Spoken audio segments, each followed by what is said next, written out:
Just want to go through the options slash settings really quick. This is on the PS5 Pro. So let's get right into it. Options. We've got video, controls, audio interface, and gameplay. For performance options, there's performance and quality. If you have a 120 hertz screen, you will get a balanced mode. Your brightness, your contrast, your HDR. Whether you want chromatic aberration on and off, motion blur on and off. For the controls, you can actually use a mouse and keyboard here. You can customize the controls. You've got everything on the right-hand side telling you what it is. If you want a left-handed layout, you want auto movement. Your walking speed, which is absolutely amazing that you can actually scale that. HUD toggle on and off. Gameplay, this is all for like vibrations here. If you want murky mark good vibrations, I had to. If you want to invert the orientation of your X and Y axis, your aiming, your invert aiming. Sensitivity, but we also have here dead zone for the actual sticks, the threshold, and I think that's really cool, as well as the adaptive triggers for the dead zone and threshold as well, so that is actually really neat. And of course, audio, we can do all the basic stuff here. Even the frequency of the music, the dynamic range, all that sort of funky stuff. We can do captions if we want. And then we can choose to have narration on and off, which we will not do. Nobody likes that shit. We could do the safe zone calibration, hex color preset. You know, all the standard stuff. HUD, if you want to go through the default, the simplified, minimal, or completely disabled.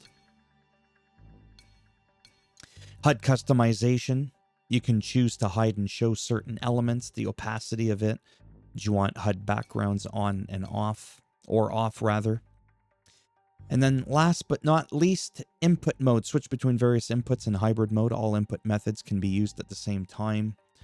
So this is basically if you want to use mouse and keyboard or DualSense wireless controller only. I actually do this because there was a lot of weird times where I was being asked if I wanted to use my keyboard, and I was like, nope. Difficulty tuning. Well, that can almost be a video on its own, but you know what? We're not going to do that. So for the sake of me just plowing through the story right now, I'm doing a little bit of the story.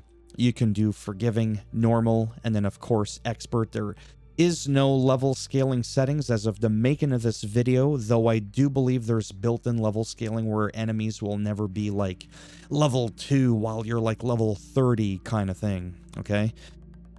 Pretty standard stuff. You can pause and read that if you want. Same thing for the stealth difficulty. If you want it to be on forgiving, normal, or expert.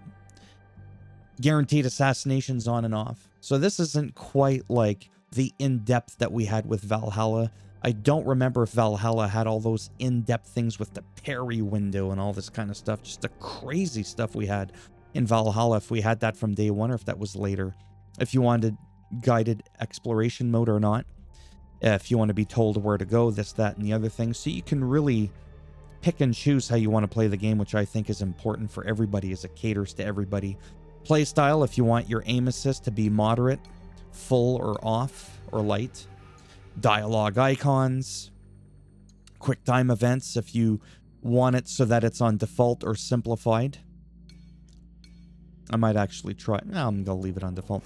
Area loot is interesting. Choose whether to collect all nearby loot with a single button press instead of collecting each item individually. Wish I could do that in Kingdom Come. Melee attack mode. Do you want a single button press to trigger an attack? Combo. A single button press triggers a melee combo attack, or combo plus posture. A posture attack can be triggered with a single button press during the combo attack. Press again to execute the posture attack. Photo mode, if you want to enable it so that when you push down the 2 analog sticks, it triggers photo mode. Do you want lock on camera? Again, do you want default or auto? If you want camera follow, can't really notice the difference. Must be missing something, but allows the camera to automatically follow the character's movements. And then screen shake. You know what? I am going to turn this one on because I have yet to play with it. Sensitive content you can turn off. Who the hell would do that? Blood and dismemberment. Imagine playing an assassin game where you're fucking killing people, but you turn up. But I got to admit, I like that the option is there. Truthfully, I really do. More options you have, the more you literally cater to everybody. Anyhow, that's pretty much it. I love making these kinds of videos. I know that a lot of people don't give a crap about them. And they even have the patch notes right in here, which is actually really cool, built into the game. They did that with the last few Assassin's Creed as well. Doesn't look like there's anything here, or maybe it's just loading. Anyhow, thumbs up if you liked the video. It does greatly help support the channel with the algorithm. Thumbs down if you didn't like it. You know the drill. I'll bend it in half, twist it, break it off in your ass.